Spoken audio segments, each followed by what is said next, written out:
And when did you start in writing the songs for this album? For your new album? Started writing around the same time as the Tears record, about 2004.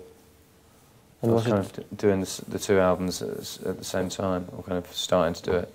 And, or did you know what song was going to be on what album, or? Yeah, I did. The ones that I wrote with Bernard were going to be on the Tears record, and the ones that I didn't write with Bernard were going to be on Simple. Okay, no, but maybe you bring an idea to him and you were saying, well, I don't know if it's for my, I don't know, or is it just... It doesn't really work like that, no. It's always very clear which was going to be which, yeah. Okay. Well, and I think, well, it's really a personal album, I think. Was it hard to open up for this album? I mean, writing your lyrics the way you did? For example, a song like Love Is Dead, well, it's really personal album. Yeah, it's very personal. It's kind of, you know, it's not, it's very much trying to talk about, come to terms with who I am and what I actually think about being alive and my existence and stuff. And yeah, it's a very personal record.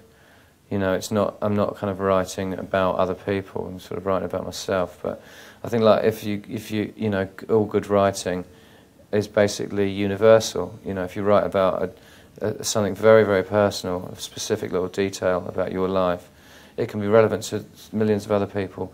You always get that cliche of people listening to a song on the radio and going, oh my God, did they write that about me? Because it seemed so relevant to their lives. And that's the beauty of writing in a very personal way.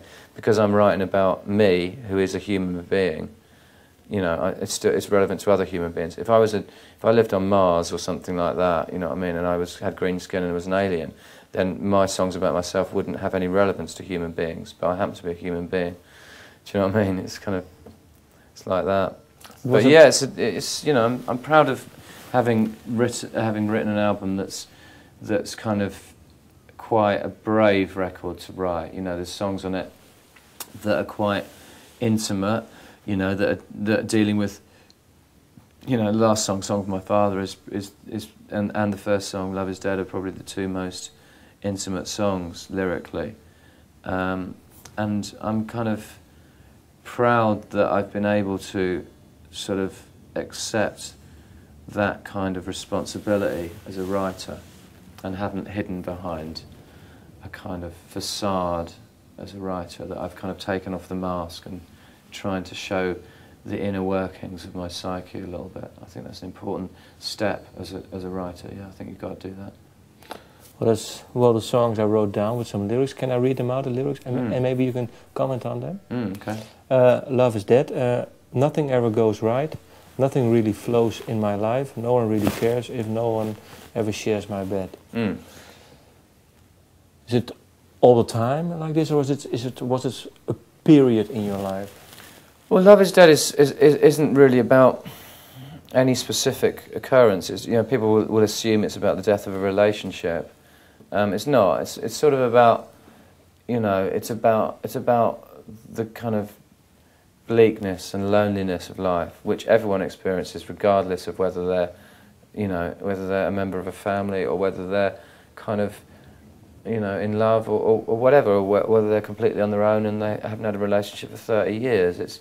It's not really a song about that. It's a song about, you know, I guess it's a song about, with the subtext of, you know, you enter the world alone and you leave it alone. It's that kind of subtext of the song. It's ultimately you are on your own, and that's quite a difficult thing to accept sometimes. But I think once you do accept it, there's a freedom within that.